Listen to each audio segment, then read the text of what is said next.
God's gift of tears. When facing intensely emotional experiences, we should give ourselves permission to cry. And there's tremendous healing through this process. We've looked at God's healing process through family, but we can see also the process of healing through the gift of tears.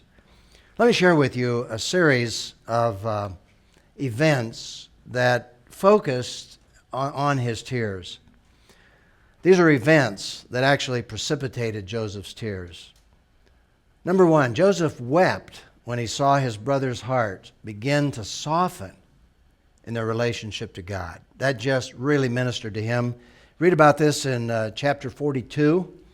Then they said to each other, "It's plain that we're being punished for what we did to our brother." Now keep in mind, the context is that famine came, and that famine spread all the way to the land of Canaan.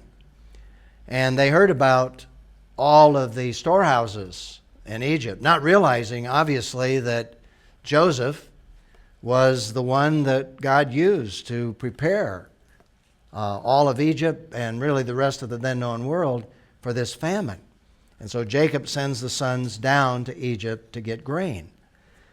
But when they get down there, Joseph, recognizing them, begins to really test them to see whether or not they had any change of heart whatsoever. And so here we have a result of what happened in that test. Then they said to each other, "It's plain that we're being punished for what we did to our brother." Joseph actually, in order to test them, called them spies. And he wouldn't back off. He really tested them because he knew the depths of their sinful hearts.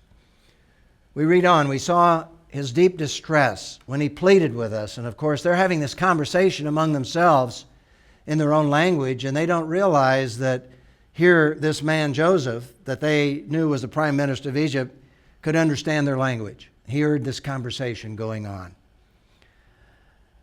We saw his deep distress when he pleaded with us, but we would not listen. And of course, that gives you some insights into how painful an experience that was for young Joseph when they grabbed him and they tore off his coat and they threw him in this pit, and then they sold him to the Midianites as a slave. He pleaded, he cried, he wept.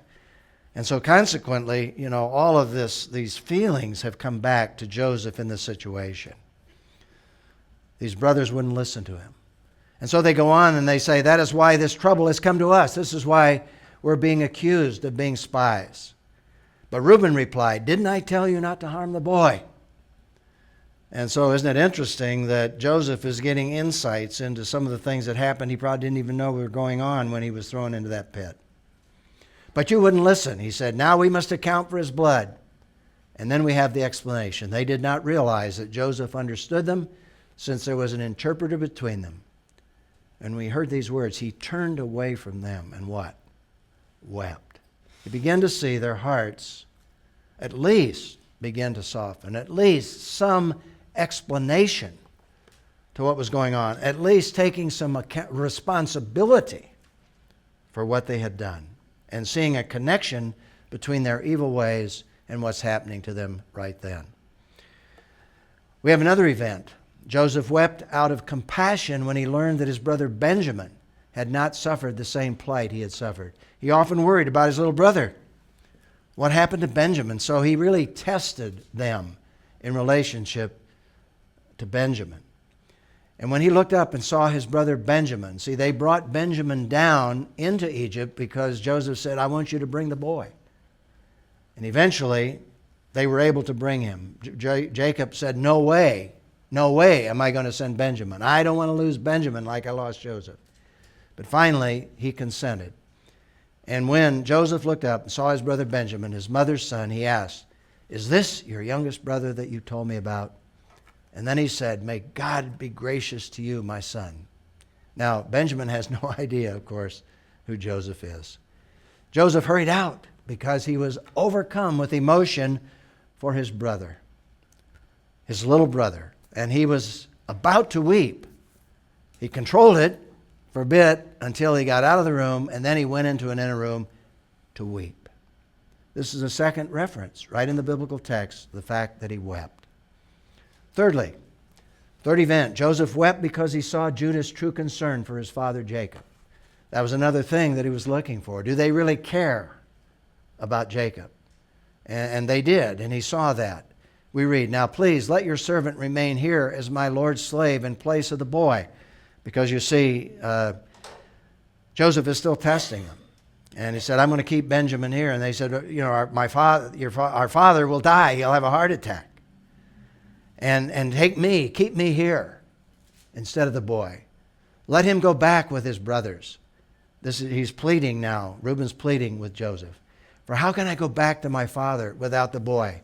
I could not bear to see the grief that would overwhelm my father." That was music to Joseph's ears. Painful, but music to his ears. Joseph could no longer keep his composure in front of all his attendants, so he called out, "Send everyone away from me."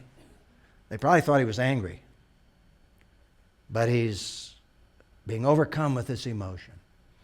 No one was with him when he revealed his identity to his brothers. But he wept so loudly. This is wailing.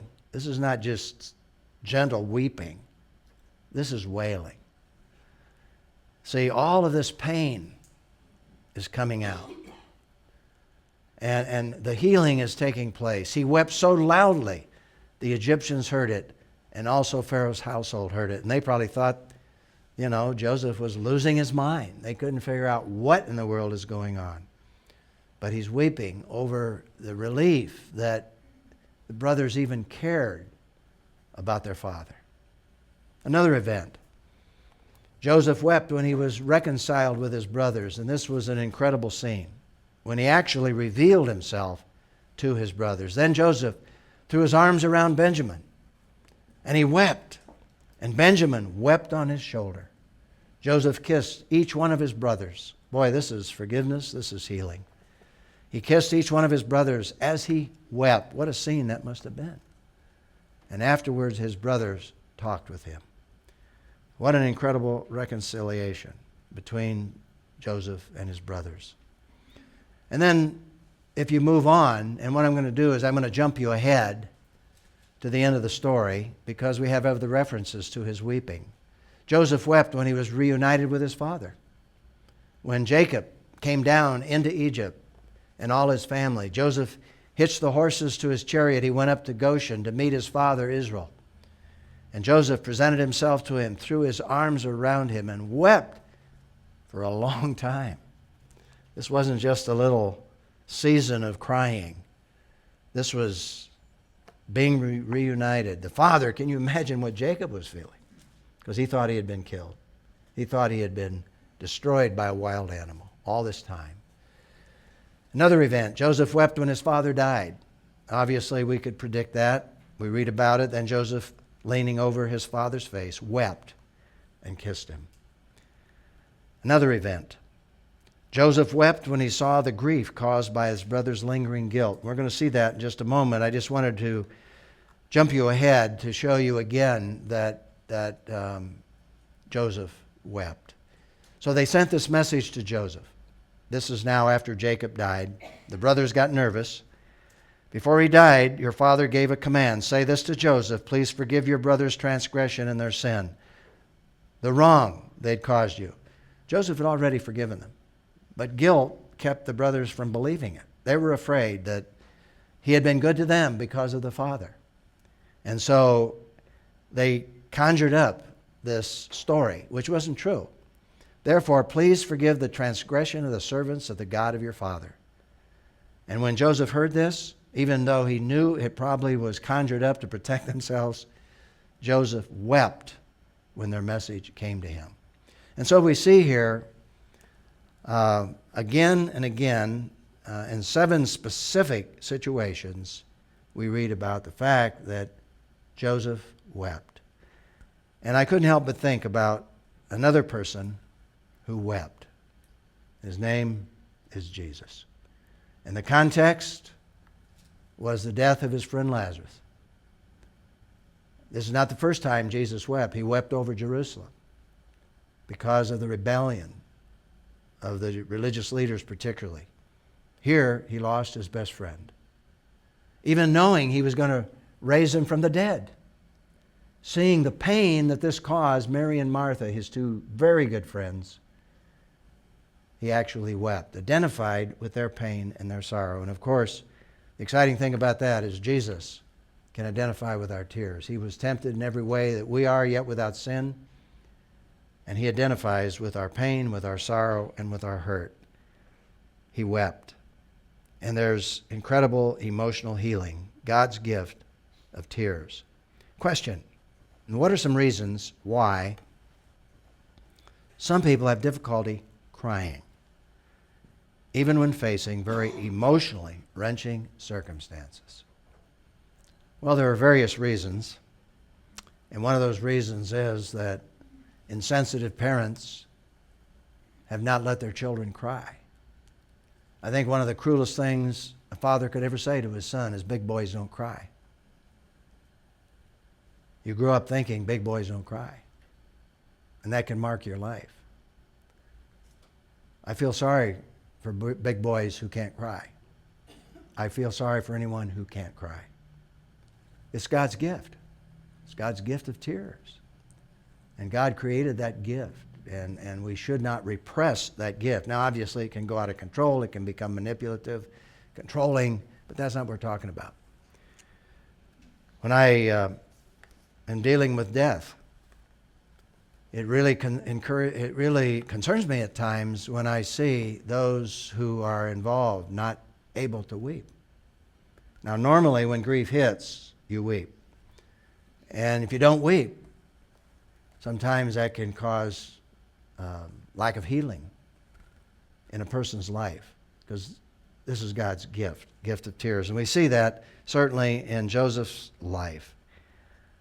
Crying, where you grew up thinking crying is a weakness, that can cause you to withhold tears when you should be weeping. You may need to do it in private. You may need to do it in secret. But it's God's gift. Some people say, I've got to be strong. But let's not forget that the Bible says that many times our strength is made perfect in weakness. And that's one of the weaknesses that can become our strength and bring healing into our lives. So, when you look at the story of Joseph, you see God's gift of tears, and we see the healing that took place in his life.